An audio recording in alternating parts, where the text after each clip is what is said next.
Tengan todos muy buenos días. Sean bienvenidos y bienvenidas a esta charla de capacitación sobre fiscalización de empresas, entradas de oficio y multas. Antes de comenzar, me gustaría comentarles que si tienen algún tipo de duda, consulta o acotación que quieran hacer sobre esta charla, lo pueden hacer a través del chat y les vamos a estar respondiendo por ese medio. Bueno, ahora sí, me presento, soy Cindy Mendoza, formo parte de la Dirección de Aporte Obrero Patronal, dependiente del Departamento de Control del Aportante. Allí me desempeño como técnica analista de la sección Análisis Documental.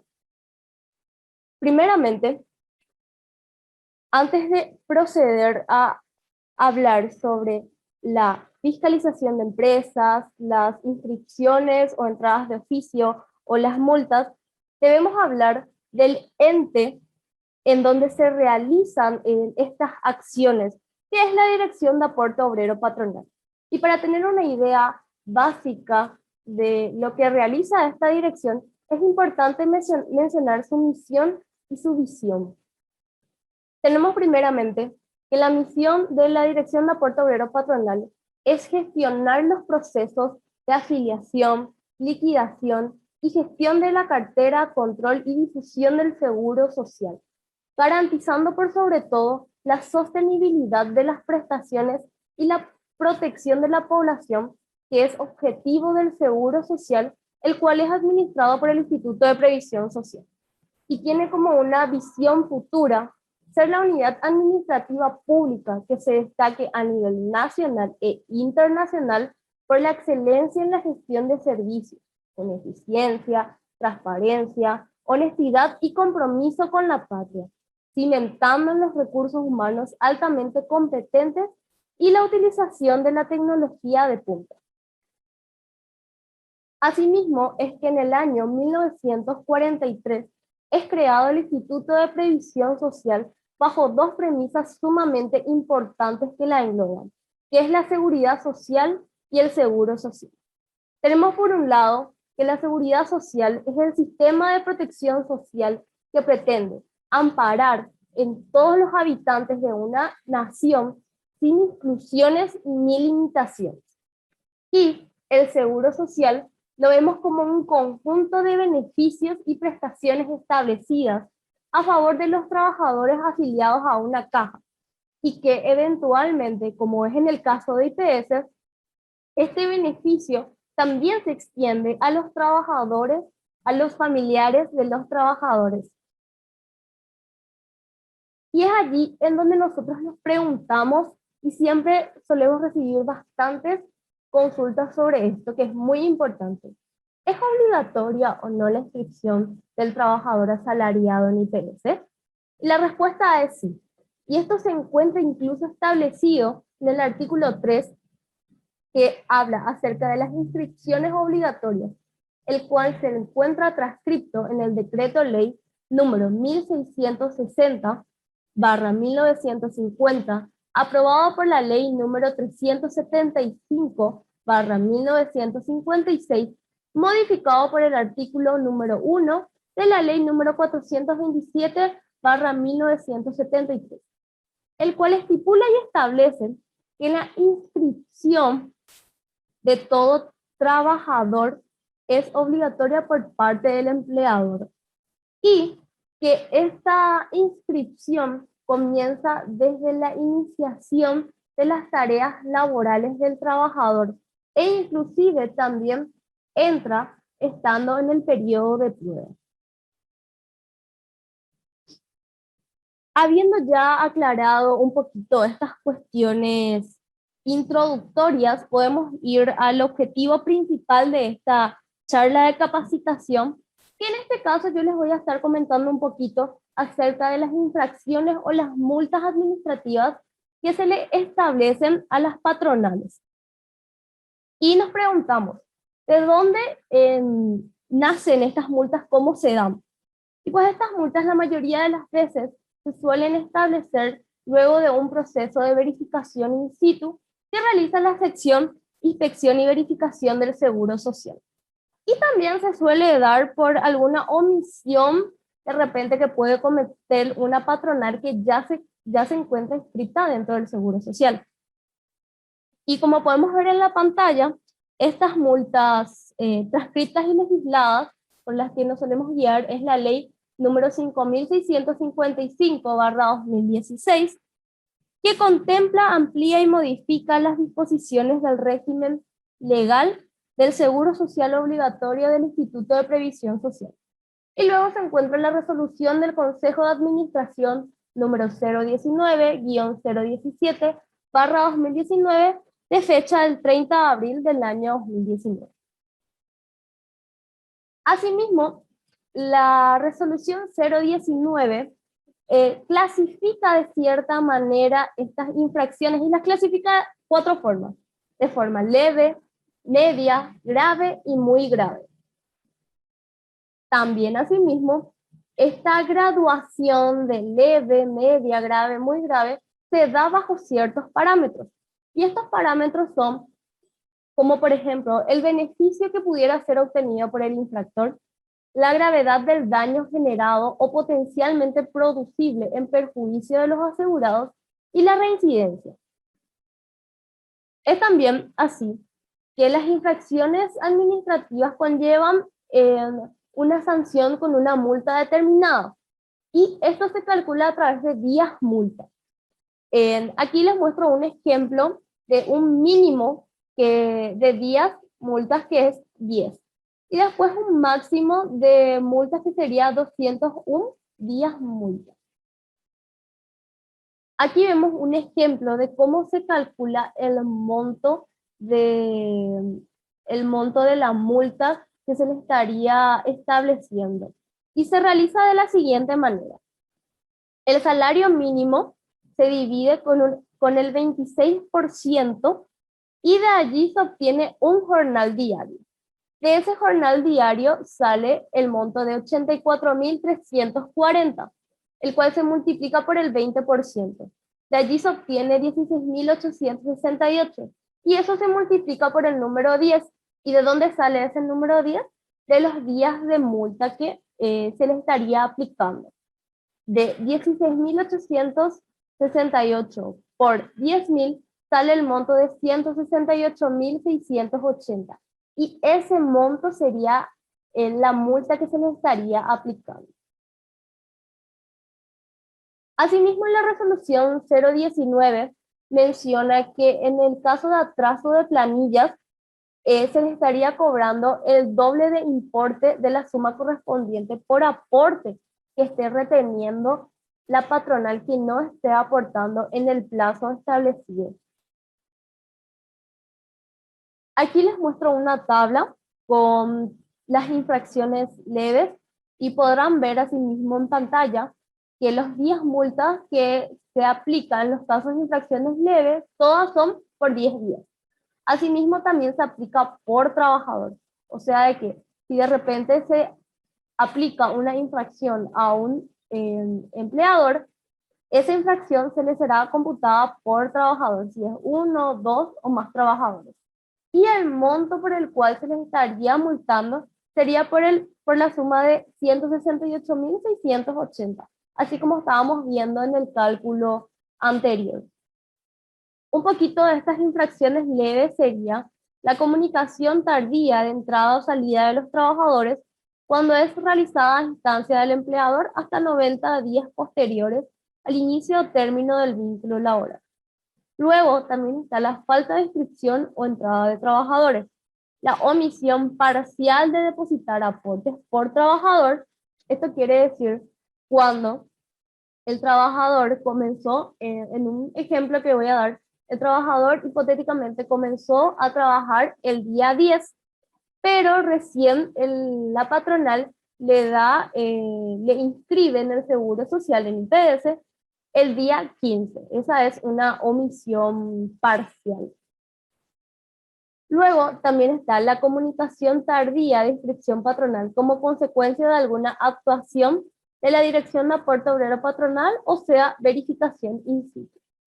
También está la omisión o negación de suministrar información de afiliados.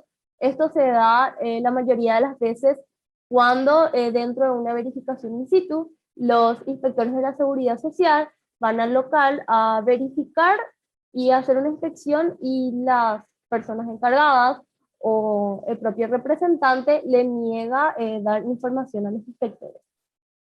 También la denuncia tardía por accidentes laborales.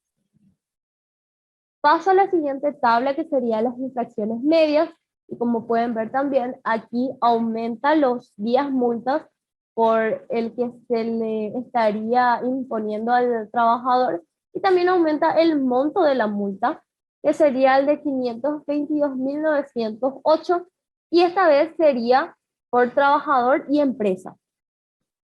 Asimismo, una de estas infracciones medias sería la reincidencia en infracciones administrativas leves en el periodo comprendido de 1 de enero al 31 de diciembre de cada año. Esto quiere decir que si dentro de un año una patronal presenta más de una infracción leve, entonces se le calcula una infracción media por haber cometido varias infracciones leves. Asimismo, también está la comunicación tardía de entrada o salida de los trabajadores a instancia del empleador como consecuencia de alguna actuación de la Dirección de Aporte Obrero Patronal, sea verificación in situ u otro procedimiento. También la comunicación tardía de entrada o salida de los trabajadores a instancia del empleador luego de 90 días posteriores al inicio o término del vínculo laboral respectivamente. También la negación a procedimientos de inspección por rechazo o obstrucción, y la omisión total de depositar aportes por trabajador. En la omisión total de depositar aportes por trabajador quiere decir cuando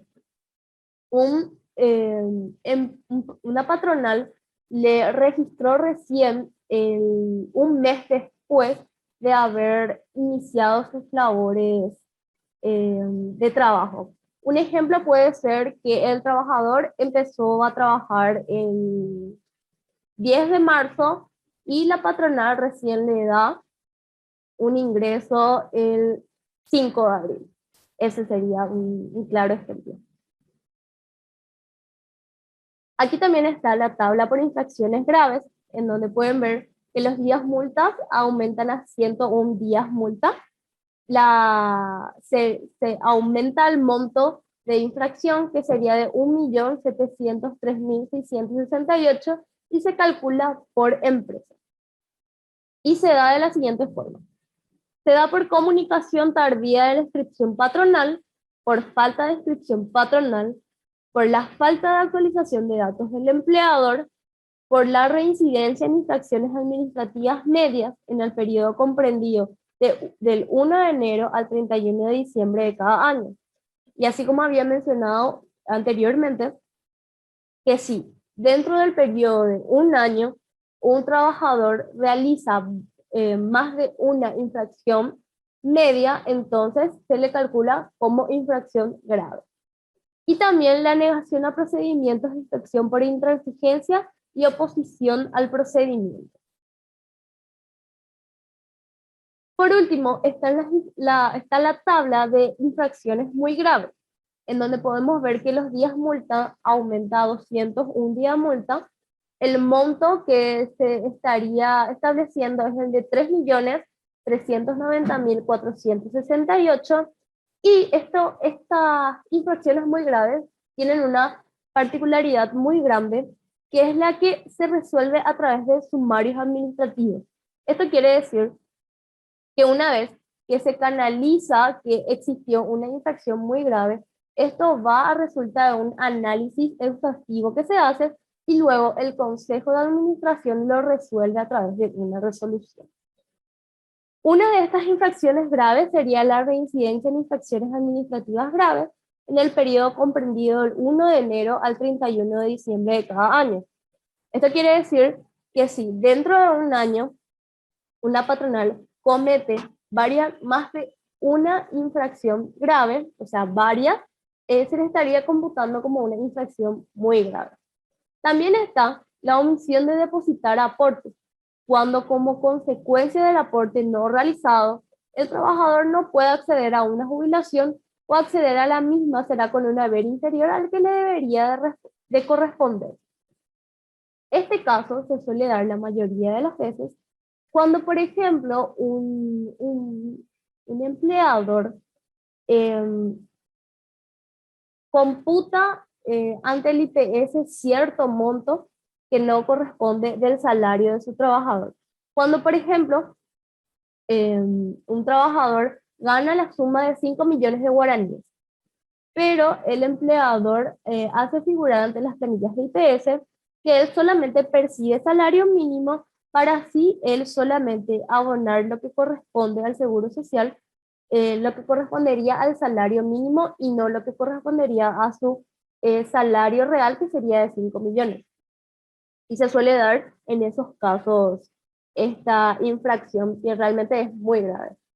También está el falseamiento de documentos para que los trabajadores obtengan o disfruten fraudulentamente prestaciones, así como la connivencia con sus trabajadores o con los demás beneficiarios para la obtención de prestaciones indebidas o superiores a las que procedan en cada caso, o para aludir al cumplimiento de las obligaciones que cualquiera de ellos corresponda en materia de prestaciones.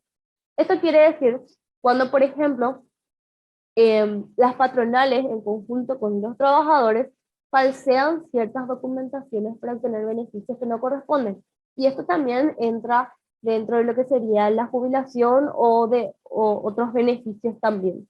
O como se les suele llamar también los seguros de favor. También está incrementar indebidamente la cotización del trabajador de forma que provoque un aumento en las prestaciones que procedan, así como la simulación de la contratación laboral para la obtención indebida de prestaciones. Se suele dar la mayoría de los casos estas infracciones cuando, por ejemplo, un trabajador que está ya a unos años de jubilarse, que de repente en los últimos 3 años, que es en el que se toma en cuenta para realizar el cómputo de semanas consolidado, para saber cuánto sería lo que estaría percibiendo en su jubilación, y de repente se ve que existe un aumento sumamente considerable de su salario. Como por ejemplo, de que si de repente estaba ganando sueldo mínimo, de repente pasa a ganar abruptamente unos 20 millones. Entonces, hay un incremento sumamente llamativo para ese salario, entonces se, se investiga eso, se analiza y también resulta de un sumario administrativo que lo resuelve el Consejo de la Administración. Y por último también está efectuar declaraciones o facilitar, comunicar o consignar datos falsos o inexactos que ocasionen liquidaciones, deducciones o compensaciones fraudulentas en las cuotas a satisfacer a la seguridad social o incentivos relacionados con los mismos.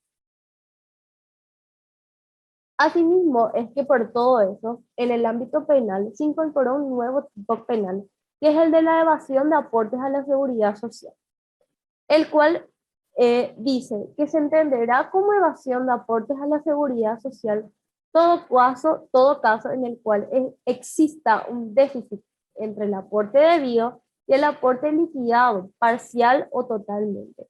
Es lo que estaba mencionando anteriormente, que es cuando un empleador hace figurar cierto monto que es el que percibe su trabajador, pero que en realidad está percibiendo otro monto, todo por no querer pagar lo que corresponde al salario correcto de su trabajador.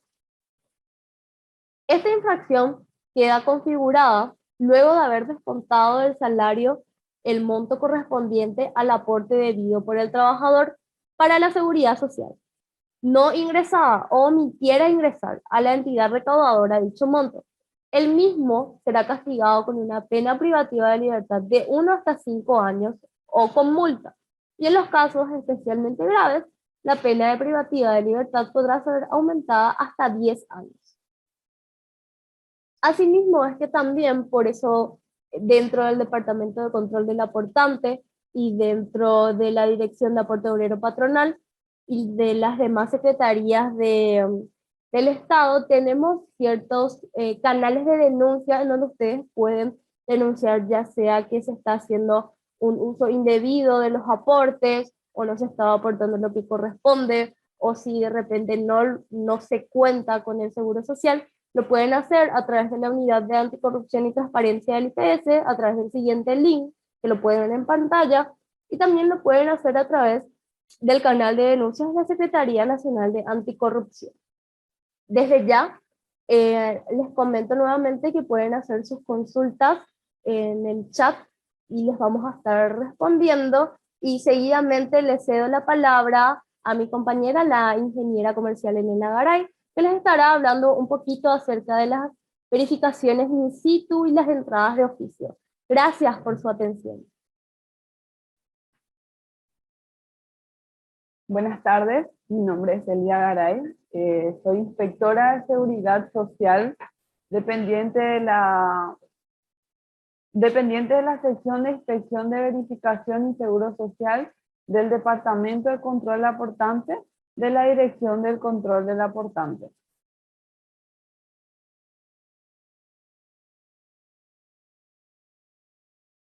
Somos los encargados de las verificaciones a las empresas. Justamente quisiera hablarles un poco sobre lo que es nuestro trabajo, qué es lo que hacemos, cómo se dan. El inspector de seguridad social, en cumplimiento de una orden de inspección, que sería nuestra carta de acreditación debidamente librada, tiene facultades para efectuar visitas de inspección a los lugares de trabajo, exigir la identificación de los trabajadores y sujetos que se encuentren en el local y la documentación de los empleadores. Estas visitas se hacen en forma, nosotros tenemos nuestras formas aleatorias de ver a qué empresas vamos a ir verificando o a qué patronales ir verificando, y se hacen sin previo aviso. Solicitamos información a organismos públicos u otras entidades. Además, en caso de encontrar irregularidades, el mismo tomará las medidas previstas en las reglamentaciones y resoluciones vigentes. En caso de solicitar la intervención de las autoridades judiciales conforme a las reglas vigentes.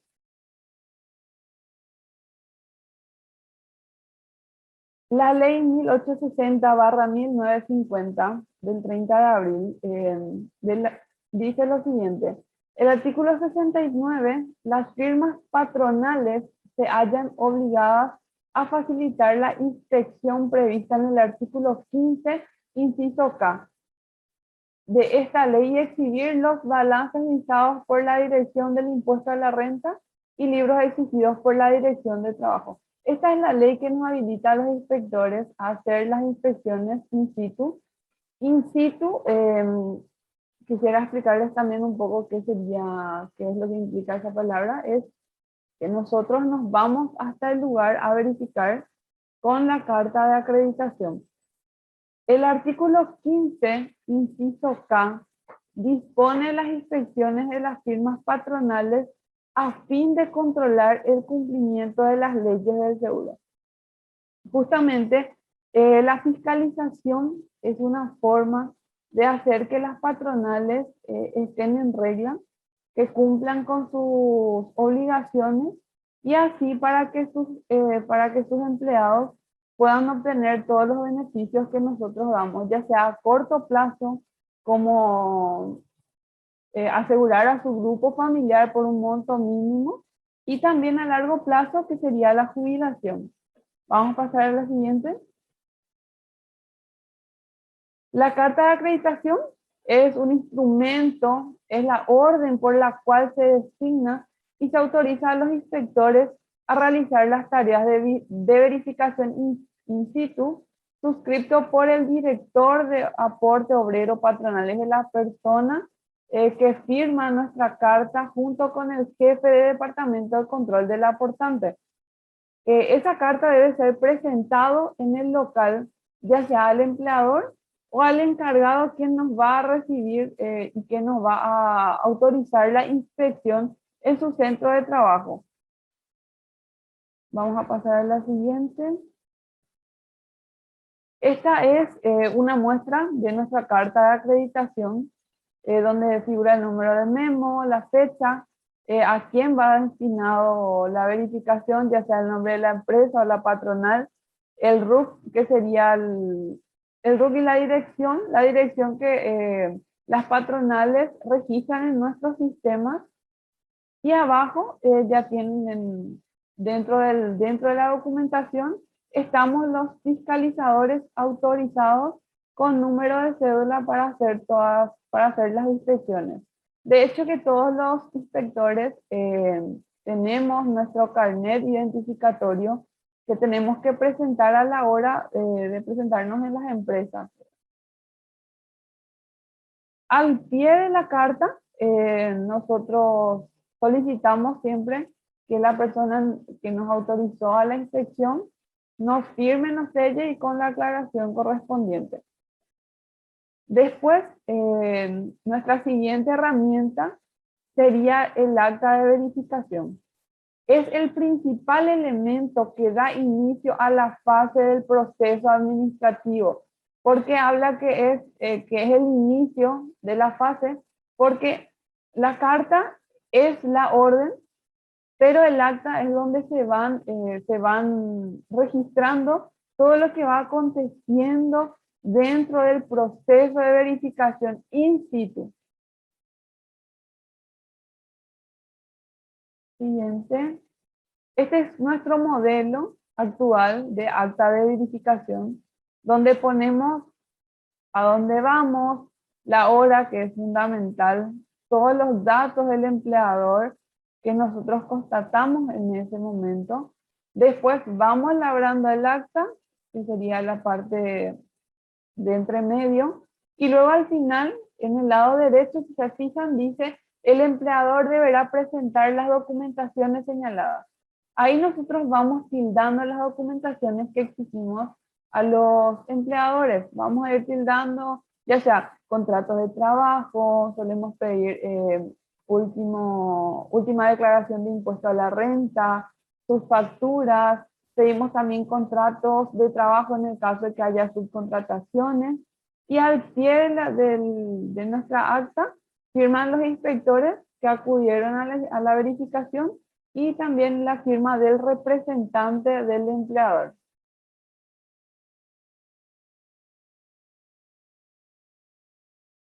Bueno, también otro punto importante de recalcar es que las verificaciones en todos los casos deben estar como mínimo 2 inspectores. En ningún caso puede presentarse una persona sola a realizar la verificación. Así también los inspectores dependientes del control del aportante de la sede de Asunción son los únicos que están autorizados a realizar los trabajos de fiscalización.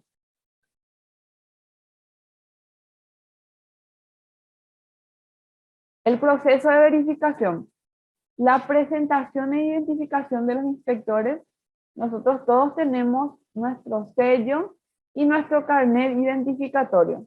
Después, acto seguido de presentar la carta y de presentarnos a nosotros, redactamos el acta de verificación. Después vamos solicitando los documentos, ya sea dentro de la verificación o posteriores a eso. Durante la verificación solemos pedir si tienen marcación o si tienen algún registro de entrada y salida de los empleados. Después hacemos el relevamiento de los trabajadores y después, por último, sería el cierre del acta y la firma. Nosotros, cuando termina la verificación, le entregamos el original de la carta de verificación y del acta entregamos la copia celeste. Vamos a pasar a la siguiente. También un punto súper importante que normalmente tenemos consultas sobre eso, es sobre los trabajadores en tránsito o subcontrataciones. Es la persona física que presta sus servicios retribuidos subordinados a otra persona, a una empresa o institución, como ser trabajadores del transporte, de seguridad, limpieza, ventas, etcétera, que por su naturaleza o en forma especial realizan sus labores fuera de los centros de trabajo de sus empleadores. Bueno, un ejemplo de eso es que nosotros aquí dentro del IPS tenemos subcontrataciones sobre sobre personal de limpieza y personal de seguridad, donde nuestra obligación es pedirle a las personas a las empresas de seguridad, que ellos tengan a todo su personal inscrito en el IPS. Cuando vamos a un supermercado, hay que fiscalizar también. Siempre hay personas, por ejemplo, los repartidores o las personas tercerizadas que tienen que tener sus contratos, o sea, en sus contratos de trabajo pertenecen a otras empresas, pero prestan servicios en dicho establecimiento. Entonces, la persona que le está subcontratando es la responsable en ese caso de ellos. Si vos, como empleador, subcontrataste a alguien, no es, o sea, vos tenés que hacer que se cumpla el procedimiento de inscripción en el IPS, pero en el caso de que no se cumpla, vos sos responsable directo. O sea, si nosotros hacemos una verificación, podríamos ingresar a esa persona si no hay ninguna documentación que avale otro tipo de relación laboral con otra empresa, tendrías que vos avalar por la inscripción. Vamos a pasar a la siguiente. Mi compañera Cindy estuvo hablando sobre las multas durante una fiscalización. El rechazo u obstrucción de los procedimientos de inspección. El monto de multas es de 522.908. La intransigencia u oposición a los procedimientos de inspección sería de 1.703.668. Intransigencia también habla sobre casos en los que puede haber algún tipo de agresión, donde la patronal no ya deja el lado amigable. Después tenemos la omisión o negación de suministrar información de los afiliados.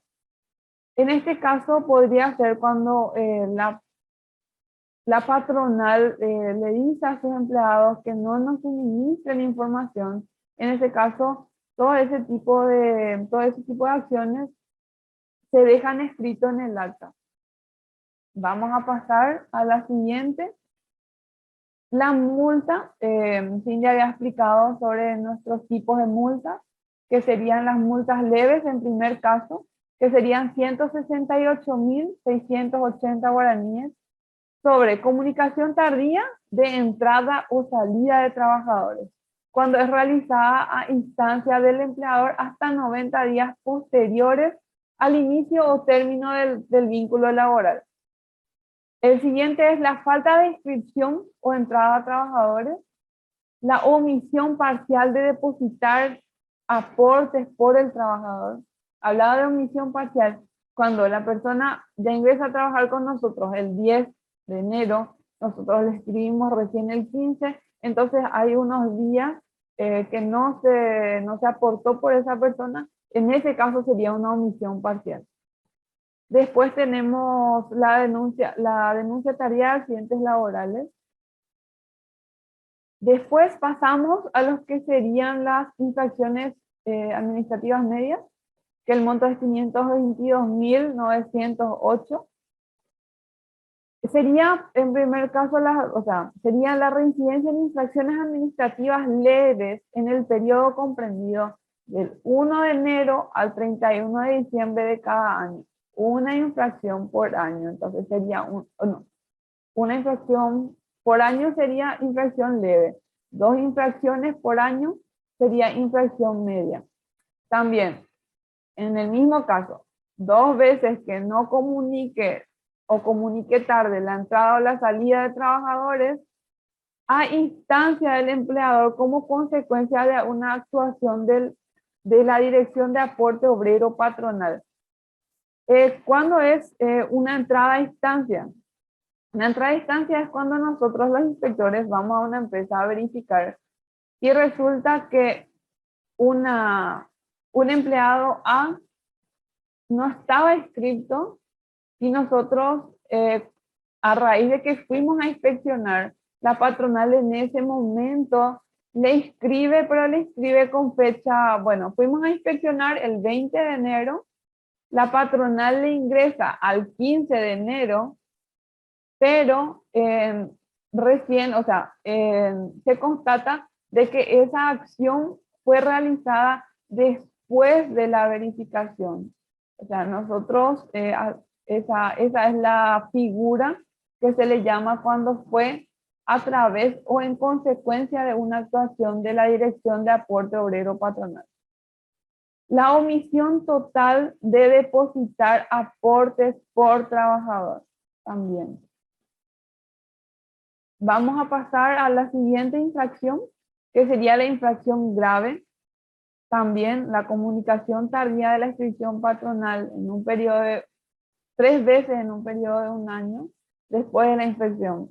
Para volver a recalcar, después de la infracción leve, tenemos la infracción media y después tenemos la infracción grave, que sería ya la reincidencia en tercera ocasión de los mismos puntos: comunicación tardía de la inscripción patronal, la falta de inscripción patronal, la falta de actualización de datos del empleador, la reincidencia de las infracciones, que es lo que le dije, comprendido en el periodo de enero a diciembre de cada año. Las infracciones administrativas muy graves. La reincidencia en infracciones administrativas graves en el periodo comprendido del 1 de enero al 31 de diciembre de cada año. La omisión de depositar aportes, como cuando por consecuencia de ese aporte no realizado al trabajador no puede acceder a una jubilación, o de acceder a la misma será con un haber inferior al que a él le debería de corresponder. Esto también incurre en sumarios que nosotros dictaminamos. Las documentaciones, el falseamiento de documentaciones,